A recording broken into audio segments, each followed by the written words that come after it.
नमस्कार सभी को, कैसे हैं आप सभी? सभी का स्वागत है आपके अपने RWA चैनल पर। मैं आरुषि सभी का बहुत बहुत वेलकम करती हूं। तो जल्दी से आ जाएगा और आज का प्यारा सा सेशन स्टार्ट करते हैं।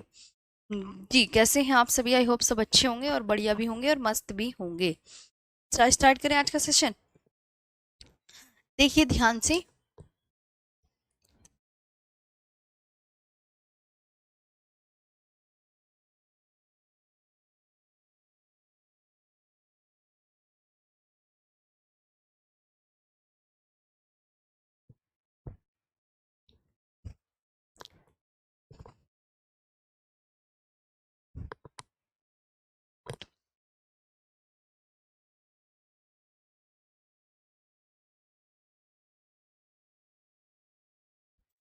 पश्चिमी तटीय मैदान और पूर्वी तटीय मैदान, पहले हम अच्छे से ये पढ़ेंगे। ओके जी। पश्चिमी तटीय मैदान और पूर्वी तटीय मैदान।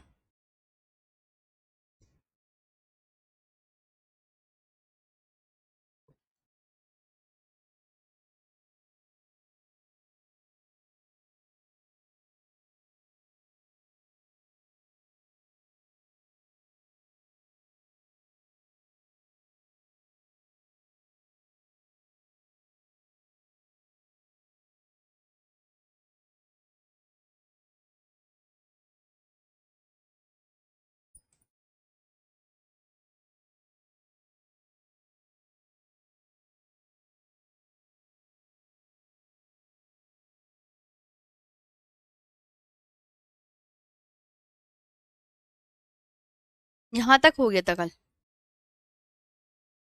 मैंने इस तक पूरा पढ़ा दिया था आपको। ओके। इससे आगे में आपको याद करना है पश्चिमी तटीय मैदान और पूर्वी तटीय मैदान। चलिए डालेंगे आज का टॉपिक।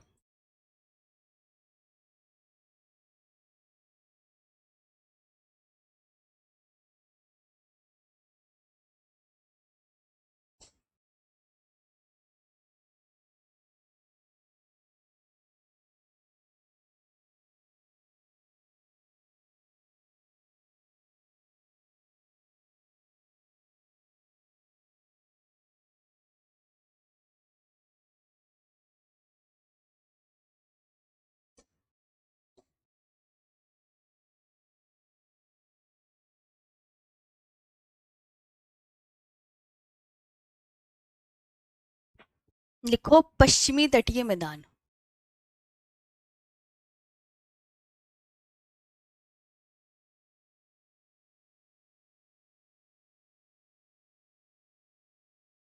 पश्चिमी तटीय मैदान, वेस्टर्न कोस्टल प्लेन्स।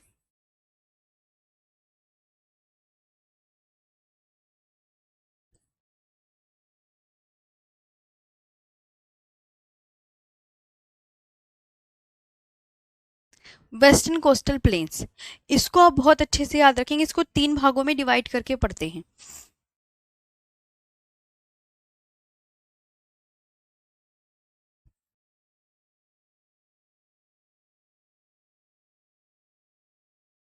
तीन भागों में डिवाइड करके पढ़ते हैं। इधर आता है कोंकण तट।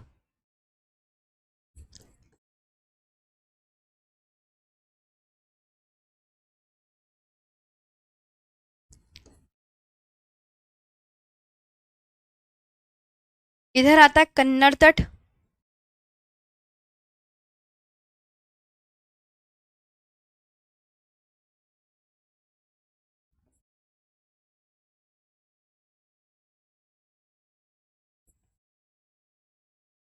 और इधर आता है मालाबार तट।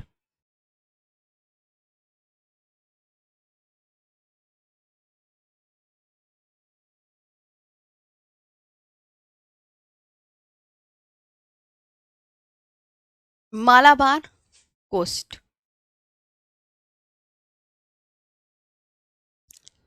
ठीक है। ये कहाँ से कहाँ तक है? कोंकण तट।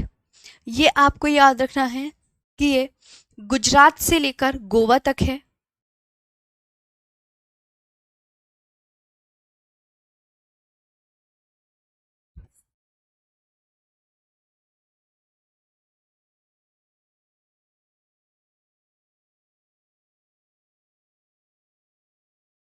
गुजरात से लेके, फ्रॉम गुजरात टू गोवा।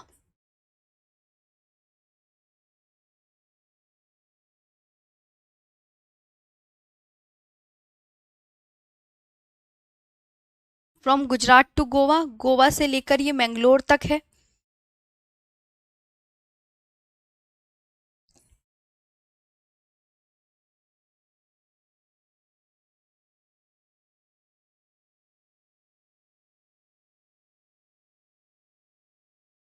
मैंगलोर तक, गोवा टू,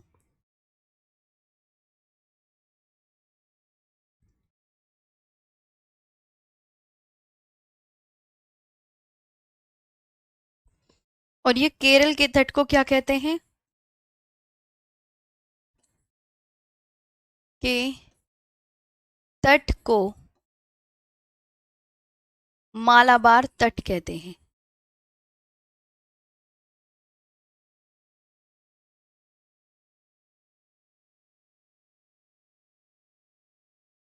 केरल के तट को क्या कहते हैं? मालाबार तट। Running parallel to the coast of Kerala.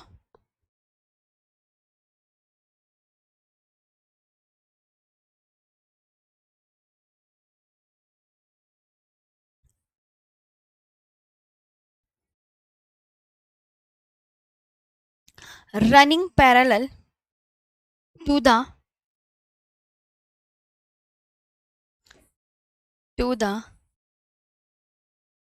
Coast of Kerala. ये आपको बहुत अच्छे से याद रखना। तो इतने भागों में इनको हम बांट कर पढ़ेंगे। अब जैसे पूर्वी तटीय मैदान है, इसको मैं आपको बता देती हूँ। आगे बात करते हैं। ये पश्चिमी तटीय मैदान हो गया कि कहाँ से, गुजरात से लेकर गोवा तक का कोंकण तट है। कन्नड़ तट गोवा से लेकर मैंगलोर तक का तट हो गया। और मालाबार तट, तो वेरी इंपॉर्टेंट क्वेश्चन एग्जाम में पूछा जाता है, केरल के तट को मालाबार तट कहते हैं। आगे बात करते हैं यहाँ पर। इसके बाद पूर्वी तटीय मैदान, ये तो पश्चिमी तटीय मैदान था। पूर्वी तटीय मैदान, eastern coastal plain.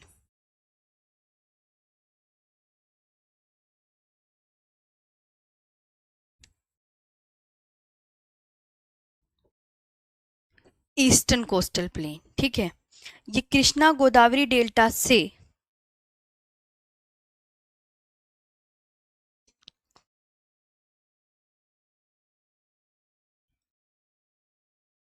Godavari delta से कन्याकुमारी तक फैला है।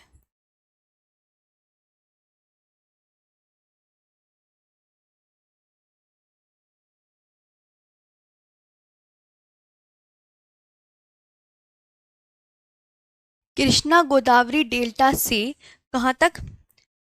कन्याकुमारी तक फैला है। From Krishna Godavari delta to Kanyakumari.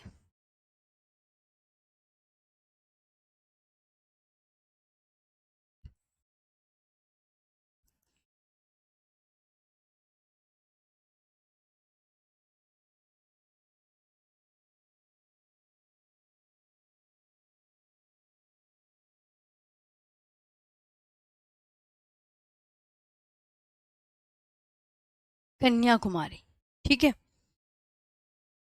ये आपको याद रखना है। इसके बाद आता है कोरोमंडल तट। पूर्वी तटीय मैदान में एक वेरी इंपॉर्टेंट है कोरोमंडल तट। ये जो पॉइंट मुझे ऐड करवाने होते हैं ना, वो ऐड करवा देती हूँ मैं। कोरोमंडल तट, क्योंकि हमें न्यू डाटा भी तो ऐड करना रहता है ना बीच बीच में। कोरोमंडल तट, एक ही पीडीएफ से बार बार पढ़ाती रहूंगी तो सही नहीं रहेगा ना, इसलिए मैं बीच बीच में पॉइंट्स ऐड करती रहती हूँ। जिसके पुराने नोट्स होंगे प्लीज़ आप ऐड कर लीजिएगा चीज़ें, ठीक है। मैं उन सबसे रिक्वेस्ट कर रही हूँ। आंध्र प्रदेश प्लस तमिलनाडु के तट को, आंध्र प्रदेश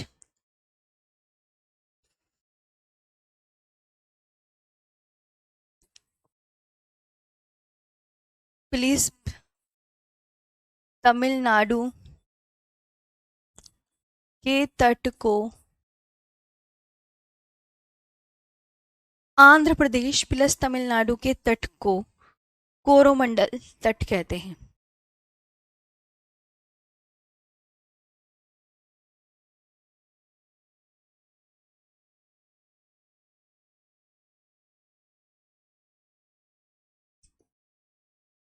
कोरोमंडल तट कहते हैं। सर्दियों के दौरान उत्तर पूर्वी मॉनसून के कारण, याद रखना वेरी इंपॉर्टेंट है, सर्दियों के दौरान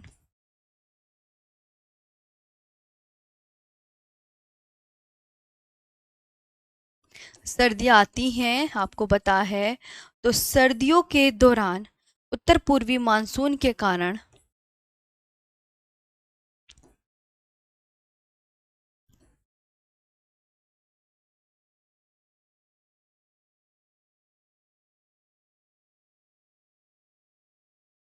उत्तर पूर्वी मॉनसून के कारण तमिलनाडु या कोरोमंडल तट पर वर्षा होती है।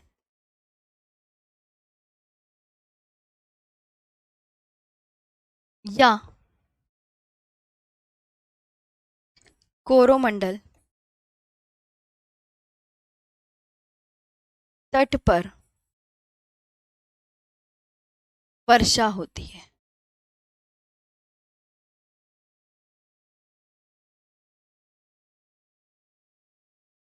ठीक है, ये आपको वेरी इंपॉर्टेंट ये याद करना है। Rainfall occurs during winter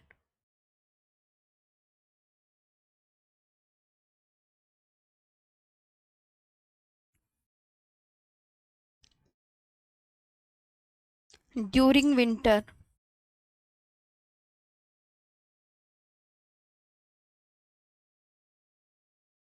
due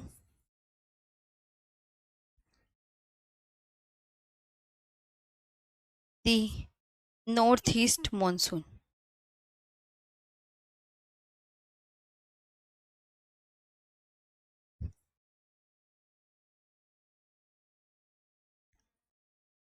north east monsoon, ठीक है। अब एक आता है उत्तरी सरकार तट, ये कुछ तट हैं, इनके बारे में लिखाना वेरी इंपॉर्टेंट है। एक आता है उत्तरी सरकार तट।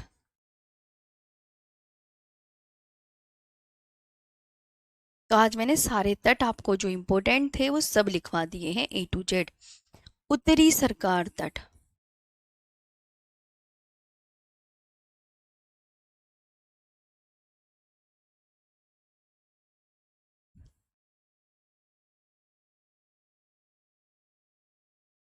कृष्णा गोदावरी डेल्टा के उत्तर में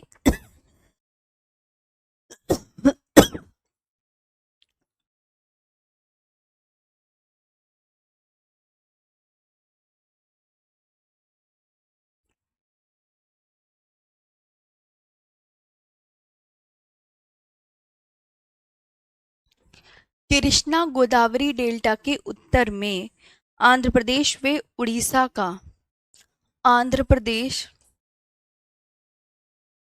व उड़ीसा का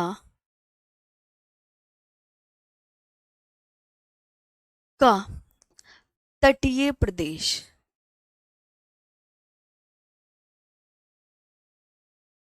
तटीय प्रदेश north of Krishna Godavari delta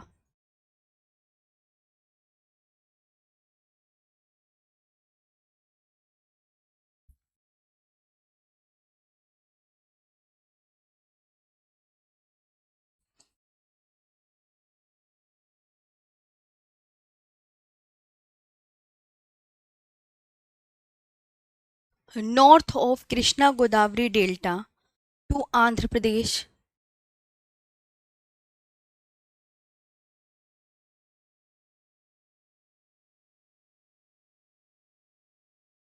plus Orissa, ये याद रख, ठीक है। ये आपके तट थे, ये मैंने इंपॉर्टेंट थे, ये मुझे करवाने थे, आपको ये याद रखने होंगे। ओके जी। उत्तरी सरकार तट कृष्णा गोदावरी डेल्टा के उत्तर में है, आंध्र प्रदेश व उड़ीसा का तटीय प्रदेश, ये इसको बोलते हैं। जितने भी मैदान थे वो मैंने लिखवा दिए। पूर्वी तटीय मैदान जो है वो कृष्णा गोदावरी डेल्टा से कन्याकुमारी तक फैला हुआ है। कोरोमंडल तट आंध्र प्रदेश प्लस तमिलनाडु स्टेट की जितना भी पोर्शन है उसको मिलाकर कोरोमंडल तट कहते हैं। सर्दियों के दौरान उत्तर पूर्वी मॉनसून के कारण किस स्टेट में, स्टेट पे फोकस करो, बहुत इंपॉर्टेंट है, तमिलनाडु, तमिलनाडु या कोरोमंडल तट पर वर्षा होती है। ये आपको बहुत अच्छे से ध्यान रखना है। पश्चिमी तटीय मैदान को जो 3 भागों में बांट के पढ़ना है ये आपको अच्छे से क्लियर हो गया होगा। तो ये 3 चीज़ें मुझे आपको इम्पोर्टेंट करानी थी। अब इसके बाद हम जो पढ़ेंगे आगे, ये तो हमारा पश्चिमी घाट, पूर्वी घाट, कल मैंने प्रायद्वीपीय भारत की पहाड़ियाँ ये सब क्लियर करवा दी थी कि आंध्र प्रदेश में कौन सी है, तमिलनाडु में कौन सी है, केरल में कौन सी है। एंड देन अब बात करने वाले हैं हम उत्तर भारत का विशाल मैदान। सबसे पहले देखो उत्तर भारत का विशाल मैदान कहाँ से कहाँ तक फैला है। देखो आप सभी फटाफट, यहाँ तक चीजें क्लियर हैं जी।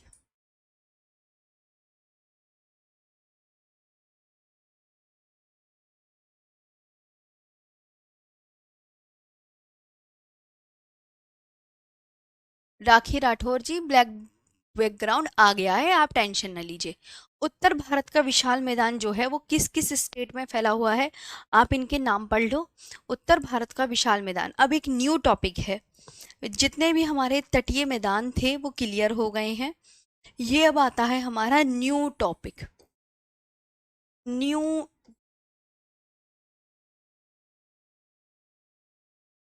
न्यू टॉपिक उत्तर भारत का विशाल मैदान। जो उत्तर भारत का विशाल मैदान है ये पंजाब, राजस्थान, हरियाणा, यूपी, बिहार, वेस्ट बंगाल और असम तक फैला हुआ है। और कहाँ तक फैला हुआ है, आप बोलोगे असम तक फैला हुआ है। ये क्लियर हो गई बात, ध्यान देंगे सभी साथी जी। उत्तर भारत का विशाल मैदान जो है ये पंजाब, राजस्थान, हरियाणा, यूपी, बिहार, वेस्ट बंगाल और कहाँ तक फैला हुआ है, असम तक फैला हुआ है। आगे बढ़े, आगे भी देखते हैं। अब इसका जो उत्तर भारत के विशाल मैदान के बारे में हम डिटेल में पढ़ रहे हैं। उत्तर भारत का जो विशाल मैदान है, पहले तो ये 3 नदियों को याद करो। 3 नदियां जरा देखना कौन सी हैं, सभी देखो जी।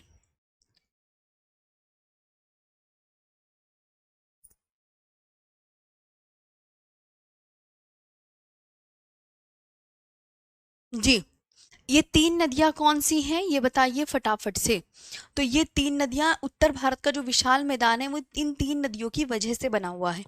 तो सिंधु, गंगा व ब्रह्मपुत्र, इन तीनों को याद रखना है। शिवम, आपको मैंने कोस्ट बताया था, ये होते हैं तट, ये वाले तट, ये तट, ये बताया था ना, ये तट है। ये लास्ट वीडियो में मैंने आपको सब बताया हुआ है जी, ठीक है। तट कौन सा है, घाट कौन से हैं, पश्चिमी घाट, पूर्वी घाट, एक पर्वत है, फिर उनके बीच में आपको पश्चिमी तटीय मैदान और पूर्वी तटीय मैदान मिलेगा। हाँ उज्जवल, वो कंप्लीट हो गई थी प्रायद्वीपीय भारत की सभी पहाड़ियाँ। अब उत्तर भारत का विशाल मैदान जो है वो किन किन नदियों के द्वारा लाए गए अवसादों के जमाव से बना है, मतलब तो आप बोलोगे उनमें उत्तर भारत का विशाल मैदान, वो याद कर लो और इन्हें कॉपी में लिख लो। जब हो जाए तो मेरे को बोल देना यस मैम हमने लिख लिया है। तो उत्तर भारत का विशाल मैदान सिंधु, गंगा व ब्रह्मपुत्र नदियों द्वारा लाए गए अवसादों से बना है। ये आप बहुत अच्छे से याद रख सकते हैं। एक किस मैप में आप देख सकते हैं, ये गूगल मैप है, ये उत्तर भारत का विशाल मैदान जो ऑरेंज कलर में है इतना फैला हुआ है। तो उत्तर भारत का विशाल मैदान इस तरीके से पूरा फैला हुआ है। आगे बात करते हैं उत्तर, इसका विस्तार, उत्तर भारत का विशाल मैदान ये तो हो गया। अब नदियों द्वारा अवसादों के निक्षेपण से हुआ है। और उत्तर भारत के विशाल मैदान को कितने भागों में बांटकर पढ़ते हैं, क्या लिखा है जी, कितने, 4 भागों में बांटकर पढ़ते हैं। कितने, 4 भागों में बांटकर पढ़ते हैं। कितने में, 4 भागों में। उनके नाम याद कर लो। सबसे पहले भाबर, तराई, बांगर, खादर। ये सीक्वेंस लगाने को आता है जी, ये सीक्वेंस लगाने को आता है। जैसे ये सीक्वेंस लिखा है इधर कि शिवालिक, शिवालिक के ऊपर क्या मिलेगा, शिवालिक के नीचे क्या मिलेगा, भाबर, भाबर के नीचे क्या मिलेगा, तराई, तराई के नीचे क्या मिलेगा, बांगर, बांगर के नीचे क्या मिलेगा, खादर मिलेगा। ओके, यहाँ तक क्लियर हो गया? ये आपने अगर लिख लिया हो तो आप बताइए जी। अगर ये आपका हो गया है, कोरोमंडल मैंने बताया आंध्र प्रदेश प्लस तमिलनाडु के तट को कोरोमंडल तट कहते हैं। संजना जो डेफिनेशन लिखवाई उसको प्रॉपर वे में याद करो। तो उत्तर भारत के विशाल मैदान को कितने भागों में बांट कर पढ़ते हैं? क्या लिखा है? 4, 5, 6, 7। किस पर टिक करके आओगे? 4 पर टिक करके आओगे। लिख लिया हो तो यस मैम बोल देना। और वो क्या क्या है? भाबर, तराई, बांगर, खादर। भाबर, तराई, बांगर, खादर का सीक्वेंस लगाने को आता है, बच्चे इनमें कंफ्यूज हो जाते हैं। जैसे भाबर के नीचे क्या पड़ेगा? तराई। तराई के नीचे क्या पड़ेगा? बांगर। और बांगर के नीचे क्या पड़ेगा? खादर पड़ेगा जी। यहां तक आपने लिख लिया हो? लिख लिया हो तो बोल दीजिए, मैं आगे कर दूंगी स्लाइड फटाफट। प्रायद्वीपीय भारत की पहाड़ियां एंड हो गई थी मेरे प्यारे भाई, एक बच्चा बार बार बोले जा रहा है जी। ओके साहिल, ठीक है आगे बढ़े। आयुष हो गई थी। हाँ लिख लो आराम से अमित, जब लिख लोगे तो मेरे को बता देना यस मैम लिख लिया है, मैं यहाँ खड़ी हूँ। तो उत्तर भारत का विशाल मैदान में नदियां कौन कौन सी इंपॉर्टेंट है? इन नदियों को याद करो। 3 नदियां सिंधु, गंगा व ब्रह्मपुत्र नदियों द्वारा लाए गए। कि उत्तर भारत का विशाल मैदान बनता कैसे है? किन 3 नदियों के? तो उन 3 नदियों के नाम याद रखने हैं। नाम क्या है? सिंधु, गंगा, ब्रह्मपुत्र। उत्तर भारत का विशाल मैदान जो है वो आप बहुत अच्छे से याद रखोगे। एक तो मैम गंगा है और सिंधु, ब्रह्मपुत्र, बस बात खत्म। इतना याद कर लेना। Okay yes. और इसे उत्तर भारत के विशाल मैदान को 4 भागों में क्या क्या नाम है? भाबर, तराई, बांगर, खादर। भाबर के शिवालिक के नीचे क्या आता है? सीक्वेंस पे गौर करो ताकि आपको अच्छे से याद हो जाए कि शिवालिक के दक्षिण में क्या स्थित है? भाबर।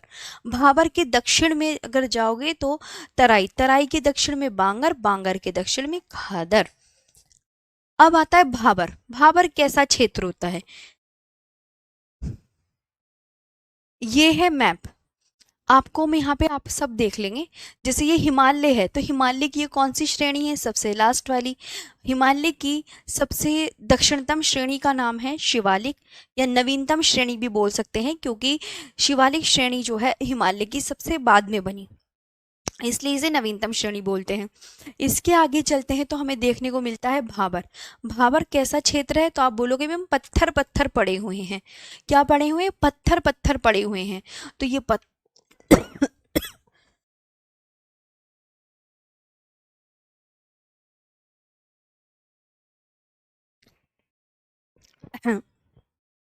तो ये पत्थर पत्थर पड़े हुए हैं, जहां पत्थर होंगे वहां आपको क्या वनस्पति देखने को मिलेगी?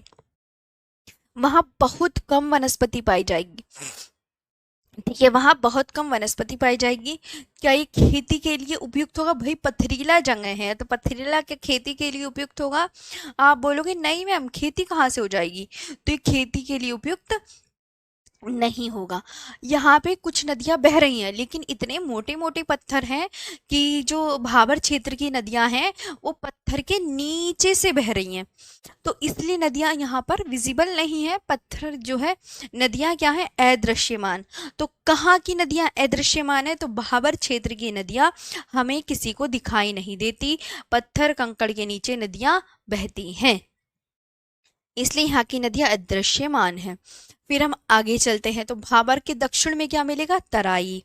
तराई, तो तराई जो है तुम्हें दिख रहा होगा बहुत ग्रीनरी है, तो ग्रीनरी है तो ये भाबर के दक्षिण में है, 20 से 30 किलोमीटर चौड़ा। यहाँ घनी वनस्पतियां पाई जाएंगी। यहाँ नदियां क्या है? दिखने लगी हैं। यहाँ नदियां दिखने लगी हैं, नदियां दृश्यमान हो गई हैं। अब जब ये हरा भरा क्षेत्र है तो क्या ये खेती के लिए उपयुक्त होगा? तो आप बोलोगे तराई क्षेत्र खेती के लिए उपयुक्त होगा जी। यहाँ तक आपको आया समझ? अब देखो आप यहाँ पे मेरे प्यारे दोस्तों, ये नीले कलर से हम पानी को डिनोट करते हैं, तो ये है पानी। अब पानी के ऊपर ये जो येलो येलो चीज दिख रही है, कि येलो येलो सा पार्ट दिख रहा है ना, तो नदी के आसपास का क्षेत्र हो गया ये येलो वाला पार्ट। तो नदी के आसपास ये नीले कलर की क्या है, नदी। तो नदी के आसपास का जो क्षेत्र है ये खादर है। अब याद रखेंगे नदी के आसपास का क्षेत्र यानी नई नई मिट्टी हर साल आती है, तो यहाँ पे आप याद रखना खादर में हमेशा नवीन जलोढ़ मिट्टी पाई जाती है। और बांगर बांगर यानी कि ये दूर का हो गया स्थान, पीले से दूर का, यानी बांगर इतने दूर का हो गया, तो बांगर वाले क्षेत्र में पुरानी मिट्टी पाई जाती है। पुरानी जलोढ़ मिट्टी को बांगर मिट्टी कहते हैं, ये भी इंपॉर्टेंट क्वेश्चन है। और नई जलोढ़ मिट्टी को खादर मिट्टी कहा जाता है। तो आई होप ये आपको अच्छे से क्लियर हो गया, सीक्वेंस आगे लगाने को। क्या ये आपको क्लियर हुआ, अब ये बताइए। हाँ सूर्यदेव जी, यूपीएसआई का बैच ही तो है। जी, यहाँ तक हो गया सबका, ये बताइए अब फटाफट से, यहाँ तक समझ में आ गई। कहाँ नदियां नहीं दिख रही हैं जी, नदियां कहाँ अदृश्यमान हो गई है, तो आप बोलोगे नदियां तो मैम ये हम भारत का भौतिक प्रदेश पढ़ रहे हैं, जितना भी फिजिकल चीजें हैं, पर्वत, नदियां, मरुस्थल, पहाड़, ये सब जी। तो अब आपसे मैं कहने लगी, आप मुझे कमेंट सेक्शन में बताइए नदियां हमें कहाँ नहीं दिख रही, तो आप बोलोगे मैम भाबर क्षेत्र में नदियां हमें अदृश्यमान होती हैं। क्या भाबर क्षेत्र कैसा क्षेत्र है, पथरीला, के खेती हो सकती है, आप बोलोगे खेती नहीं हो सकती। इस तरीके से देखना है। ओके, आगे आते हैं, अब इसके बारे में हम थोड़ा सा यहाँ डिटेल में पढ़ते हैं। जैसे भाबर क्षेत्र है, तो ये क्षेत्र कहाँ है, सबको पता होगा। पहली लाइन वेरी इंपॉर्टेंट, यह क्षेत्र शिवालिक के दक्षिण में। तो शिवालिक के दक्षिण में कौन है, ये याद करो। यहाँ पे बहुत कम वनस्पति, क्योंकि क्या है, पथरीला क्षेत्र है, अभी मैंने बताया। तो आप बोलोगे हाँ जी मैम, बहुत कम वनस्पति पाई जाती हैं। और चौड़ाई 8 से 16 किलोमीटर। और इस भूभाग की क्या भाबर क्षेत्र में नदियां दिख रही हैं, तो आप बोलोगे मैम मोटे मोटे पत्थरों की वजह से तो नदियां हमें दिखती ही नहीं हैं। तो नदियां क्या हो गई हैं, भाबर क्षेत्र की नदियां अदृश्यमान हो गई हैं। इस भूभाग की नदियां पत्थर, कंकड़, बजरी व पथरी के नीचे से प्रवाहित होने के कारण अदृश्य हो जाती हैं। और भाबर किसके लिए, खेती के लिए उपयुक्त नहीं है। अब आप ये स्लाइड में सारी इंपॉर्टेंट बातें लिख लेंगे, ये सारा ही इंपॉर्टेंट है ना। नदियां क्या है, अदृश्यमान, तो क्या हो गई, नदियां अदृश्य, ये याद रखना। नदियां क्या है, यहाँ की अदृश्य हैं नदियां। क्या यहाँ पे भैया पथरीला क्षेत्र है, तो कहाँ से, क्या पथरीले क्षेत्र में खेती होगी, आप खुद बताओ, नहीं होगी ना। तो आप अपनी कॉपी में ये इंपॉर्टेंट जहां मैंने अंडरलाइन करी है, ये इंपॉर्टेंट कर लीजिएगा।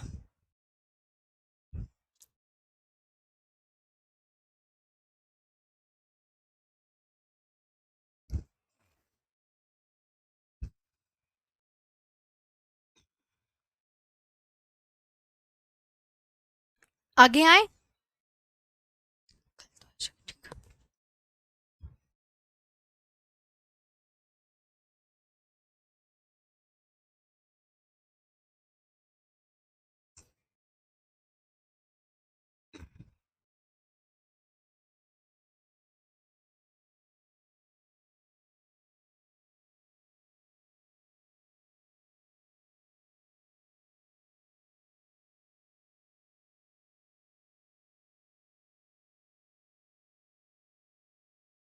आपने ये अपनी कॉपी में नोटबुक में कर लिया, तो आगे चले, चलो आगे चलते हैं। अब आता है तराई। तराई किसके दक्षिण में था, भाबर के दक्षिण में। तो भाबर के दक्षिण में मिलेगा, घनी वनस्पतियां क्यों पाई जा रही हैं भैया, हरा भरा क्षेत्र है। चौड़ाई 20 से 30 किलोमीटर चौड़ा। भाबर क्षेत्र में जो नदियां क्या हो गई थी, अदृश्यमान हो गई थी, वे तराई क्षेत्र में धरातल में पुनः दृश्यमान हो जाती है। तो नदियां हमें क्या दिखती हैं, नदियां क्या है यहाँ की, दृश्यमान। और क्या है, खेती के लिए भैया, खेती के लिए तो उपयुक्त होगा जब हरा भरा है। तो ये आप अपनी कॉपी में कर लीजिएगा जी, यहाँ तक कर लो आराम से। तराई भी आप लिख लो, फिर मुझे बता देना। नोटेड, जब आप लिख लिया करो ना, तो प्लीज नोटेड मैम बोल दिया करो, नोटेड मैम। तो नोटेड मैम से आप, मुझे लगता है कि फिर अच्छे से हो जाएगा, ठीक है। लिख लो आराम से, नोटेड मैम बोलो, मैं यहीं पर खड़ी हूँ। आपको देखो तराई मिलेगा, तो तराई किसके दक्षिण में होगा, ये वेरी इंपॉर्टेंट क्वेश्चन एग्जामिनर पूछ सकता है। तो तराई भाबर के दक्षिण में जी।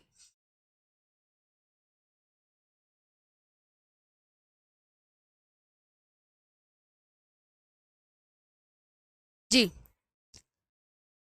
हाँ जी रजनीश। ओके। घन यहाँ पे तराई क्षेत्र क्या है, हरा भरा, मैंने बताया ना। तो यहाँ पे घनी वनस्पतियां पाई जाएंगी। चौड़ाई 20 से 30 किलोमीटर चौड़ा। भाबर क्षेत्र में जो नदियां दृश्यमान हो जाती हैं, वे तराई क्षेत्र के धरातल में पुनः दृश्यमान हो जाती हैं। और ये तराई जो है खेती के लिए उपयुक्त है। हो गया। नोटेड मैम बोल दो प्लीज। हाँ मैम प्लीज लिख तो लेने दो, हाँ मैं तो कह रही हूँ आप लिख लो।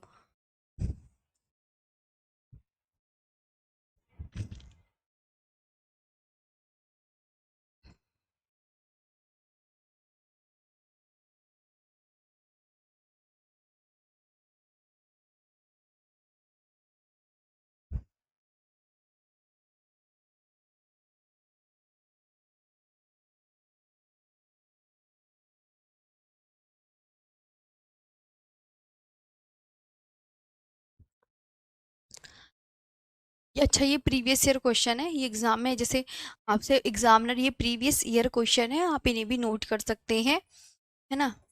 ये तो बस मैंने ऐसे ही बता दिया। जैसे शेवरॉय हिल्स तमिलनाडु में, शेषाचलम आंध्र प्रदेश में, लिखना मत। पलानी तमिलनाडु में, ये एग्जामिनर ने पूछ रखे हैं। नगारी हिल्स पूर्वी घाट पर, कि नगारी हिल्स आपकी पश्चिमी घाट में पड़ती है या पूर्वी घाट में। अगर ऐसे ना पूछे कि नगारी हिल्स किस स्टेट में, स्टेट का नाम ना देकर वो ये पूछ ले नगारी हिल्स कौन से घाट पर है, पश्चिमी घाट या पूर्वी घाट, तो किस पर टिक कर आओगे, पूर्वी घाट पर। उड़ीसा में गड़जात हिल्स है, पलानी तमिलनाडु में। क्योंकि कभी कभी ना स्टेट का नाम नहीं पूछता, जैसे ये पूछेगा नगारी हिल्स तो आप बोलोगे पूर्वी घाट में। ठीक है ना। चलो, मतलब मैंने तुम्हें बता दिया इस तरीके से एग्जामिनर। भाबर तराई हो गया, अब पढ़ेंगे बांगर। तो एक बार एक ये मैप भी आप देख सकते हैं, ये हिमालय यानी शिवालिक, ये भाबर पथरीला, तराई बहुत हरा भरा, और खादर आप देख सकते हैं जो नदी के पीले पीले कलर का वो है, और बांगर उससे दूसरा क्षेत्र है। ये है बांगर। बांगर किसको कहते हैं, सबसे मोस्ट इंपॉर्टेंट क्वेश्चन, पुरानी जलोढ़ मिट्टी को कहते हैं बांगर, पुरानी। जी। अच्छा पुलिस वाला ठीक है। बांगर पुरानी जलोढ़ मिट्टी को कहते हैं। क्या बांगर नदी के आसपास का क्षेत्र है, तो आप बोलोगे नहीं मैम, ये बांगर जब पुरानी जलोढ़ मिट्टी है, जब हर साल बाढ़ आ रही है, हर साल, तो वो नदी के आसपास वाला क्षेत्र होगा। तो जहाँ हर साल बाढ़ आ रही है और मिट्टी नई हो रही है, वो क्षेत्र होता है आपका खादर। खादर क्षेत्र की मिट्टी हमेशा नई रहती है, क्योंकि हमेशा साल भर में एक बार बाढ़ आती है, तो बाढ़ जो है उस मिट्टी को नया करती रहती है, बार बार नया पकड़ती रहती है। जी। ठीक, ये आपको याद रखना है। तो बांगर पुरानी जलोढ़ मिट्टी को, कोई आपसे पूछे पुरानी जलोढ़ मिट्टी को क्या कहते हैं, तो आप क्या बोलोगे, बांगर। क्या ये नदी के आसपास पाई जा रही है, नदी बेसिन का मतलब क्या है, नदी। तो आपको मैंने बताया खादर मिट्टी नदी के आसपास पाई जाती है। क्योंकि क्यों पाई जा रही है, क्यों का जवाब सुन लो, सुन रहे हो ना ध्यान से। क्योंकि खादर मिट्टी इसलिए नई मिट्टी कहते हैं उसे, नई जलोढ़ मिट्टी, हर साल बाढ़ का पानी से वहां की मिट्टी नई हो जाती है। और ये कम उपजाऊ मिट्टी है, क्या ये खेती के लिए उपयुक्त, भाई कम उपजाऊ है तो खेती के लिए भी उपयुक्त नहीं होगी। लिख लिया। अगर official Upadhyay, thank you very much. हाँ हाँ। अगर आपने आपको सबको समझ में आ रहा है, बहुत बढ़िया, तो प्लीज़ आप मुझे बता दो, ये हो गया आप सबका। बताया ना मैंने। बांगर आपको याद रखना है पुरानी जलोढ़ मिट्टी होती है, नई जलोढ़ मिट्टी खादर। अब वो कहेगा खादर मैडम क्यों नहीं है ये बताओ। तो क्यों, क्योंकि बाढ़ का जो पानी, हर साल बाढ़ आती है, तो बाढ़ की वजह से वहाँ की मिट्टी नई हो जाती है। भाई नहीं होगी तो वो खेती वेती भैया उपजाऊ हो जाती है, खेती के लिए उपयुक्त होती है, ये सब है। ओके। जी। नोटेड मैम, नोटेड, उपासना ने भी नोटेड, सुमित ने भी नोटेड। और मैम बांगर के नीचे खादर कैसे है। हाँ। ओके। हाँ हाँ हाँ, okay okay, thank you. Got it ma'am, अच्छा पुलिस वाले गुंडे, नहीं नहीं नाम बड़े रखते हो तुम। ठीक है मैम, हमने तो ये 10th में पढ़ा था, अरे वही तो बात है जिसने पढ़ लिया। अब ये खादर मिट्टी है, खादर। जी। तो खादर नवीन जलोढ़ मिट्टी है, नहीं जो ये हर साल बाढ़ का पानी जहाँ आता है ना, वहाँ ये मिट्टी बिखरी रहती है। ये नदी बेसिन के आसपास पाई जाती है। बहुत उपजाऊ मिट्टी और ये खेती के लिए उपयुक्त है।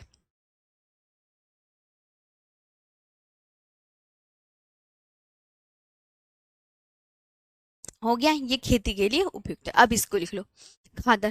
तो ये उत्तर भारत का विशाल मैदान भी आपका कंप्लीट। ओहो, खुश हो जाओ, एक और टॉपिक आपका कंप्लीट हो गया है। न्यू टॉपिक स्टार्ट होने वाला है आप सबका। जी।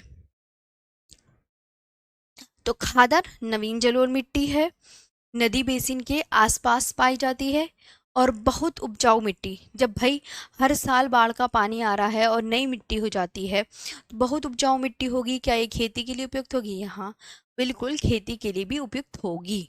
जी। हो गया। अब यहाँ पे आप लिख लो, मैम हमारे यहाँ तो बांगर में भी खेती होती है। अरे आजकल सब जगह हो रही है खेती।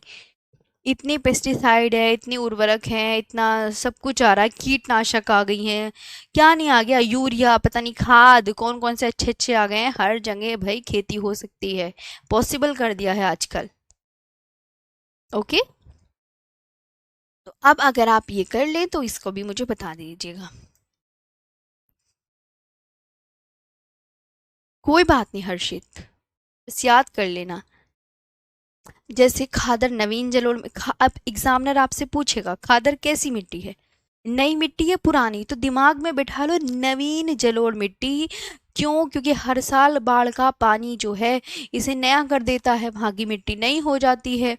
नदी बेसिन के आसपास का क्षेत्र होता है। क्या खादर में, खादर जो है वो कहाँ का क्षेत्र है? तो वो नदी के आसपास का क्षेत्र है।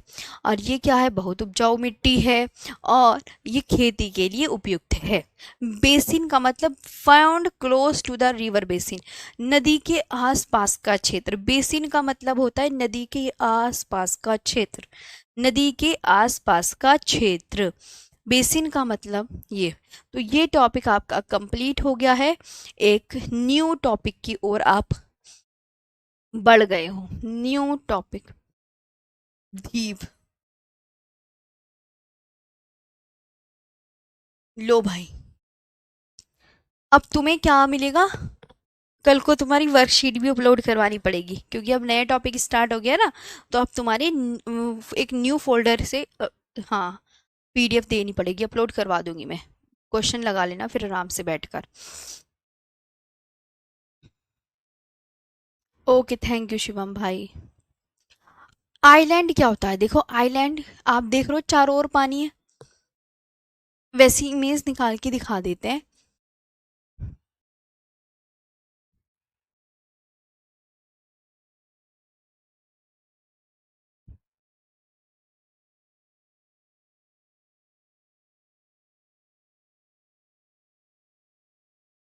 ये क्या हुआ? इसमें तो वही नहीं आ रहा।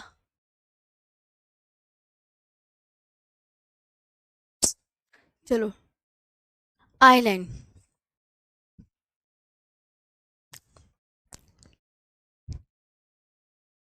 इस तरीके से आप अंडमान निकोबार सपोज करो, चारों तरफ पानी और ये हरा भरा आपको दिख रहा है, ये होता है आइलैंड। कि मतलब पानी के चारों ओर पानी, चारों तरफ पानी पानी होगा, चारों तरफ पानी ही पानी होगा और बीच में आइलैंड होगा। चारों तरफ पानी ही पानी होगा, बीच में क्या होगा? आइलैंड होगा। आप देख सकते हैं यहाँ पर, है ना? जी। तो ये इस टाइप से आइलैंड है। और आइलैंड के अंदर ये देखो, ये द्वीप है ना, यहाँ पर द्वीप है ना। हाँ, वेरी गुड। और चारों तरफ क्या है? पानी। तो आपने मैप देखा, अब इसकी डेफिनेशन देखिए आप। द्वीप, आइलैंड। द्वीप वह भूभाग है जो चारों ओर से किससे घिरा है? पानी से घिरा है। यह महासागर, सागर, झील व नदियों में पाए जाते हैं। Island or these parts of landmass which is surrounded by water from all sides, they can be found in ocean, sea, lakes and rivers। ये आपको याद रखना है। वंशिका जी, क्या एक मैम सेंड कर दो हेल्पलाइन नंबर, मेरे प्यारी बहन। हेल्पलाइन नंबर आपको गूगल वगैरह कर लो, मिल जाएगा। ठीक है मैम, आप बहुत अच्छे समझाती हो, थैंक यू। अच्छी बात है, आपको अच्छे से समझ में आता है, फास्ट कर रही हूँ। सपना, दीप वह भूभाग है जो चारों ओर से पानी। एक टॉपिक तो आपका कंप्लीट हो गया ना, उत्तर भारत का विशाल मैदान। आपको मैंने दूसरा टॉपिक करवाया पश्चिमी तटीय मैदान। तीसरा आपका द्वीप है। तो और कितनी जल्दी करोगे, फास्ट मत बोला करो, आराम से पढ़ लो, और भी साथी हैं यहाँ पर, है ना। द्वीप की डेफिनेशन देख ली। हाँ दीपा, द्वीप वह भूभाग है जो चारों ओर से पानी से घिरा होता है। और द्वीप आपको कहाँ कहाँ मिल सकते हैं, महासागर में, सागर में, झील में और नदियों में पाए जाते हैं। ठीक, ये हो गया। आगे बढ़ते हैं जी। हाँ जी भूपेंद्र, अब ये आपका किसका मैप है। आप बोलोगे ये मैप अंडमान निकोबार का मैप है। देखो अंडमान निकोबार ऐसी तो है पानी में, अंडमान निकोबार कुछ इस तरीके से पानी में बिखरा हुआ है। देखो आप, अंडमान निकोबार कुछ इस तरीके से पानी में बिखरा हुआ है। आप यहाँ पर ये इमेज बिल्कुल देख सकते हैं इस तरीके से कि सबसे ऊपर कौन सा है, तो आप बोलोगे नॉर्थ, फिर मिडल, फिर साउथ, फिर ऐसे, है ना। अब ये इस तरीके से देख सकते हैं कि ये पानी पानी है और ये नॉर्थ, ये सारे द्वीप बने हुए हैं गोल गोल से इस तरीके से। तो मैं अपने हाथों से मैंने मैप बनाया है ताकि और भी आपको अच्छे से समझ में आए। और मैंने शायद जी एक बार और ऑलरेडी मैप बना के दिखा चुका है, मैंने दिखा दिया ना एक बार map, last time Duncan channel, जब हम चैनल पढ़ रहे थे उसमें भी दिखाया था मैंने बनाकर। सबसे ऊपर कोको आइलैंड, उसके नीचे नॉर्थ अंडमान। अब इन दोनों आइलैंड के बीच में कौन सी स्ट्रेट है, कोको स्ट्रेट। एग्जामिनर पूछेगा कोको स्ट्रेट किन दो के बीच में है, ये बताइए, बताइए। तो आप बोलोगे मैम कोको द्वीप और लैंडफॉल द्वीप के बीच में है कोको जलसंधि।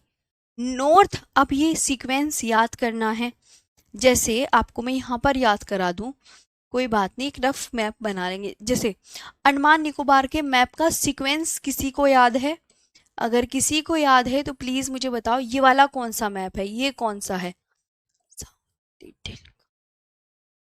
ये सब सीक्वेंस है। तो आप बोलोगे मैम सबसे ऊपर है नॉर्थ अंडमान, उसके नीचे मिडल, उसके नीचे साउथ, उसके नीचे लिटिल, उसके नीचे कार, उसके नीचे लिटिल निकोबार, फिर उसके नीचे ग्रेट निकोबार। अब और मैं बताती हूँ इन दोनों के दल, मैंने दल एक ट्रिक याद कराई थी, कौन सा पास बताया था, डंकन, भूलना नहीं। लिटिल अंडमान और कार निकोबार के बीच में 10 डिग्री चैनल, 10 डिग्री चैनल, ये याद करने को बोला था आपसे, है ना। फिर मैंने कहा था इसके बीच में, और यहाँ है सुमात्रा द्वीप, याद करो कुछ, मैंने इसके बीच में कौन सा बताया था, ग्रैंड चैनल। अब आप भूल गए होंगे, इतनी बार बताने के बाद भी मुझे पता है आप भूल जाते हो। नॉर्थ अंडमान में मैंने एक चोटी बताई थी जिसका नाम सेडल पीक है, सेडल पीक। सेलुलर जेल बताई थी मैंने यहाँ पे, साउथ अंडमान में सेलुलर जेल बताई थी। यहाँ पे एक्टिव वोल्केनो बोरन बेरन द्वीप बताया था, बेरन। इधर नारकोंडम बताया था। ये एक रफ मैप है जिससे आपको आइडिया लग जाए, लेकिन आप बार बार, मैंने 3-4 बार जब हमने उसमें बताया था तब।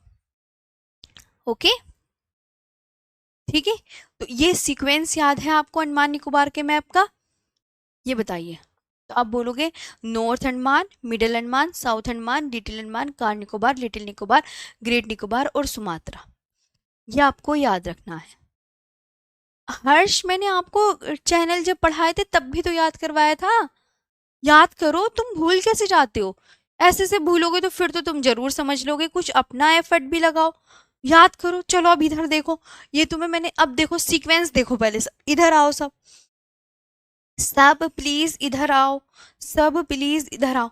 ये क्या है, नॉर्थ अंडमान लिखा है, इसके नीचे मिडल लिखा है, इसके नीचे साउथ, हिंदी में ये लिखा उत्तरी, मध्य, दक्षिणी, लघु, लिटिल, कार निकोबार, लिटिल, और ये है ग्रेट निकोबार। ओके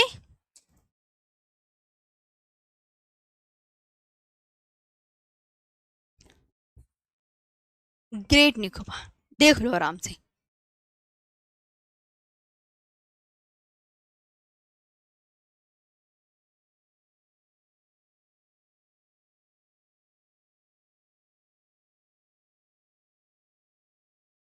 ये आपको समझ आया? आप आराम से देखो ना, पहले सब ना काम छोड़ के इधर निहारा करो। नॉर्थ अंडमान, उसके नीचे कौन सा, मिडल, फिर उसके नीचे साउथ, उसके नीचे लिटिल, उसके नीचे कार, लिटिल। भैया याद कौन करेगा? तीन निकोबार वाले हैं, निकोबार निकोबार निकोबार। इनके लास्ट में क्या आ रहा? अंडमान अंडमान अंडमान अंडमान। देखते क्यों नहीं? देखा इधर, देखने से ही याद होता है। जी। जी।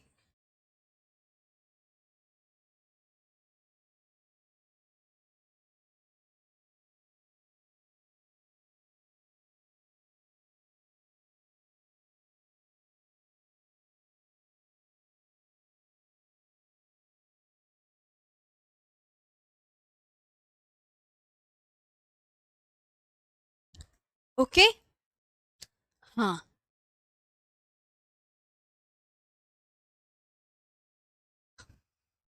अब यहाँ पे आप देखोगे, हाँ मैम, यहाँ देखो, इधर नारकोंडम द्वीप लिखा है, इधर बेरन द्वीप लिखा है। इन दो के दल बताया था, दल दल के बीच में डंकन पास, लक्का लक्का के बीच में 10 डिग्री चैनल, और ग्रेट निकोबार और सुमात्रा के बीच में ग्रैंड चैनल। नारकोंडम द्वीप एक सुषुप्त ज्वालामुखी है, डोरमेंट वेलकोन।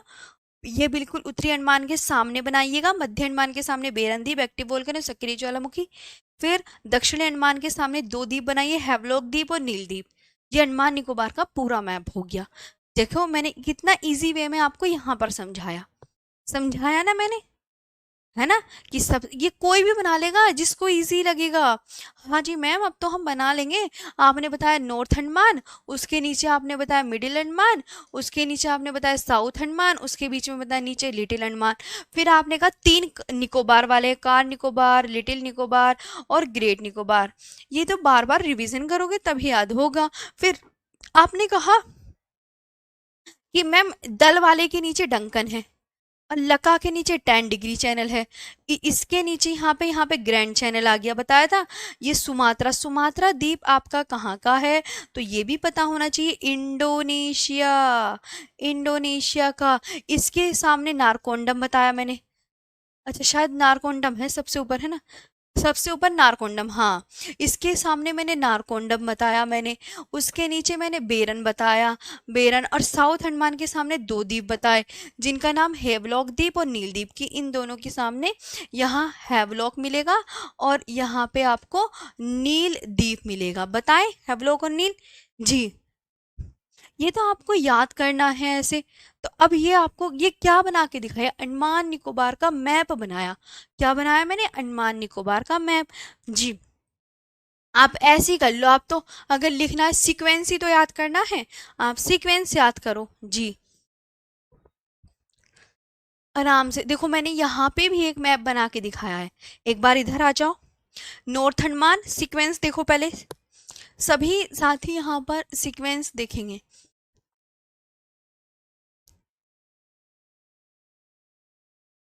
सीक्वेंस देखो, देखो आप यहाँ पे देखो सबसे ऊपर north Andaman, north Andaman, middle Andaman, south Andaman, little Andaman, car Nicobar, little Nicobar, great Nicobar, Sumatra. Saddle peak आपकी नॉर्थ अंडमान में है। सबसे बड़ा द्वीप अंडमान निकोबार का कौन सा है? तो मिडिल अंडमान यानी मध्य अंडमान सबसे बड़ा है। साउथ अंडमान में पोर्ट ब्लेयर और सेलुलर सेलुलर जेल है। डंकन पास दक्षिणी अंडमान और लघु अंडमान के बीच में। 10 डिग्री चैनल लघु अंडमान और कार निकोबार के बीच में। ग्रैंड चैनल ग्रेट निकोबार और सुमात्रा के बीच में। और नारकोंडम आपको यहाँ मिलेगा, एक सुषुप्त ज्वालामुखी है जिसमें से राख, लावा, मेग्मा अभी बंद हो गए हैं। और बेरन ये एक सक्रिय ज्वालामुखी है। क्लियर? अब तो देखो यहाँ पे भी समझ में आया होगा। मैंने तीन तीन दफा बता दिया। अगर आपको 3 बार में भी नहीं समझ में आया तो फिर क्या, फिर एक और सोल्यूशन है मेरे पास।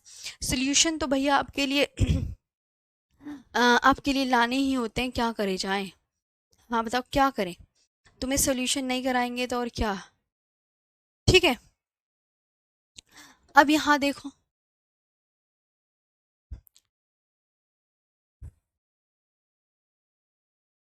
ठीक है। अंडमान निकोबार, अब ये पूरी डेफिनेशन आ गई कि अंडमान निकोबार में टोटल आइलैंड की संख्या 572 है। ये याद कर लेना, अंडमान निकोबार में टोटल आइलैंड की संख्या 572। कैपिटल पोर्ट ब्लेयर दक्षिणी अंडमान द्वीप पर है। लेकिन अभी अंडमान निकोबार की शायद चेंज हो गई क्या, लग रहा है मुझे। हाँ, ओके।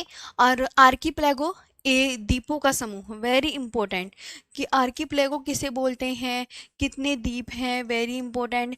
अंडमान निकोबार की कैपिटल शायद चेंज हो गई है, मुझे बता दो।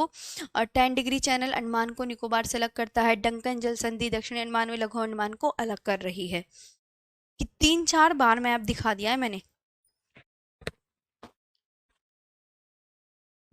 ओके जी।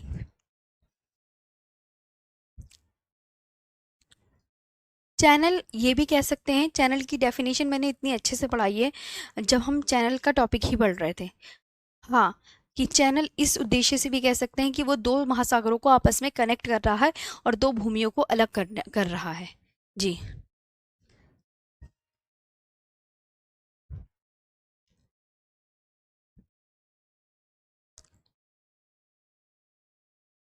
याद हो गया ma'am, crystal clear, thank you so much. Narcondam द्वीप एक सुषुप्त ज्वालामुखी है। बेरन द्वीप भारत का एकमात्र सक्रिय ज्वालामुखी। एग्जाम में आ चुके हैं, एग्जाम में आ चुके हैं। लैंडफॉल द्वीप अंडमान निकोबार का सबसे उत्तरी द्वीप है। अंडमान निकोबार के पर्वत शिखर कभी एग्जाम में नहीं आए, बस ये वाला आया सैडल पीक। सैडल पीक, और वो भी कहाँ पर है, उत्तरी अंडमान में स्थित है। Saddle Peak, Mount Diavolo, Mount Koyob, Mount Harriet, Mount Thuillier, ये कहाँ कहाँ पर है, माउंट थुलियर ग्रेट निकोबार पर कुछ नहीं आया। सिर्फ ये आया हुआ है कि अंडमान निकोबार की जो सैडल पीक है वो नॉर्थ अंडमान में स्थित है। ओके, श्री विजयापुरम, हाँ मैम यहाँ से कल कराना। हाँ ओके, कल कराएंगे, अब मैं नहीं करा रही। श्री विजयापुरम,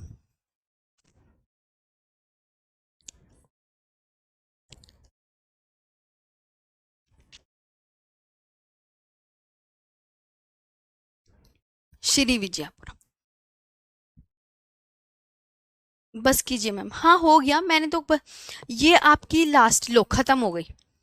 ये वाली हो गई थी कि नारकोंडम, ये हमने हमने पर्वत पढ़ लिए थे। इसके बाद ये और है, हैवलॉक द्वीप अंडमान निकोबार पर है। और हैवलॉक द्वीप का नाम, ये स्वराज द्वीप इसे कहते हैं। नील द्वीप का नया नाम क्या है, शहीद द्वीप। और रॉस द्वीप का नया नाम क्या है, नेताजी सुभाष चंद्र बोस द्वीप। ये तीनों द्वीपों के नाम इंपॉर्टेंट है जी। अब आप बताओ, अब कल करवाऊंगी बस। कल हम पढ़ेंगे अ, और अन्य द्वीपों के विषय में। फिलहाल आप इस मैप को भी देख लो। कभी कहो मैम मैप नहीं दिखाया। नॉर्थ अंडमान है, middle Andaman, south Andaman, little Andaman, 10 degree channel, car Nicobar, ये सब। इसकी मैं पीडीएफ बना देती हूँ।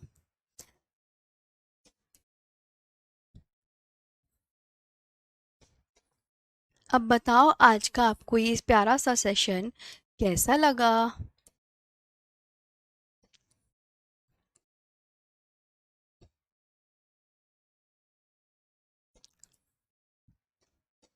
सब प्रीवियस ईयर क्वेश्चन भी इसमें ऐड रहते हैं, ये भी आपको पता होना चाहिए।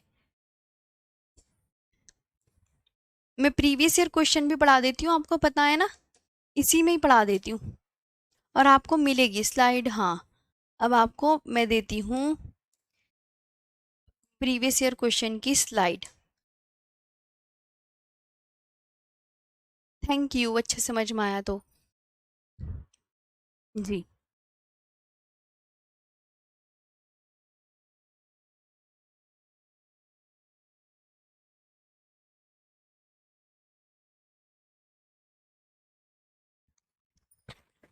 मैम कैमरा सही करवा लो, कैमरा हिल रहा है। हाँ सही कह रहे हो, कैमरा हिल रहा है। अरे किसी को बुलाना पड़ेगा ये कैमरा ठीक करवाने के लिए। जी, ओके, अच्छे से सेशन समझ में आया, किसी को कोई प्रॉब्लम।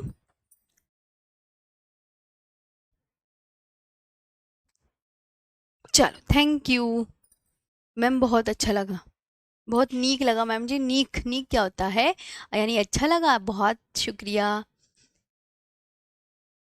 बबलू जोशी लिखने नहीं दिया, लो लिख लो आप। मैं तुम्हारे लिए वेट कर रही हूँ मेरे प्यारे भाई।